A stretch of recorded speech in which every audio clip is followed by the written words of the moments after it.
Hi guys, welcome back again to my vlog guys. And for today's video, guys, nandito ako sa isang pagkainan na merong shrimp at merong sweet corn guys. Dahil sobrang sarap niyan guys. O tingnan niyo yung ulo ng shrimp guys. Sobrang sarap niyan. Sobrang ingay dito guys. Kaya naisip ko i-vlog lang to at saka naisip ko i-voice over talaga to kasi sobrang ingay. 5 kabuok na video kay guys. Alam niyo guys, 5 kabuok na karaoke dito sa lugar na to dahil sobrang ingay dahil karaoke ito na lugar na ito.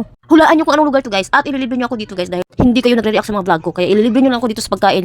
At pagkatapos yung ililibre niyo ako, ay ililibre ko naman kayo guys, okay? Give and take lang tayo dito guys dahil alam niyo, hindi talaga kayo nagre-react sa mga video ko dahil kahit nanonood kayo sa video ko, kahit palagi kayong nakikita sa mga vlog ko, okay?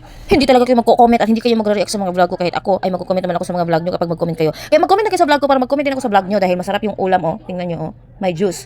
Sobrang tagal ko hindi nakapag-upload ng video guys kasi sobrang busy ako sa work guys at saka palagi akong inaantok guys. Ano ba yan? Bakit kaya ako ganito? Ako lang ba ganito? Meron bang ganyan? Okay, comment down below kung meron akong kapareho diyan na palaging inaantok kahit naman masarap yung tulog. Kahit masarap ang tulog ko, palagi akong inaantok guys. Sobrang sarap ng sweet corn oh, kaya hindi ko pa siya ginalaw kasi last na yan. Last ko yung kakainin dahil basta masarap. Last ko kakainin yan. At saka yung sabaw sobrang sarap guys. At saka nandito kami ngayon sa Manzawi City. Basta sa Manzawi City ito guys. Sobrang sarap ng ulam nila, yung seafoods nila, merong sweet corn at merong pagkain, maraming juice. Only juice yan guys.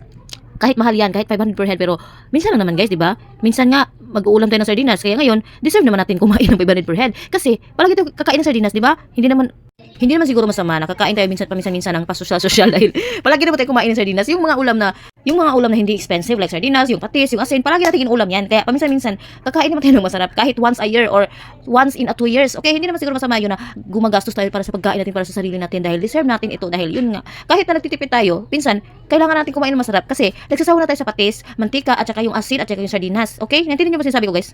Shout out para sa palaging nanonood ng aking vlog at saka kahit hindi kayo nag-comment, kahit hindi kayo nag-react pero nanonood kayo sa vlog ko. Shout out sa inyong lahat. Maraming salamat sa pag-watch ng aking video. Always think positive. Thank you for watching guys. See you in my next vlog.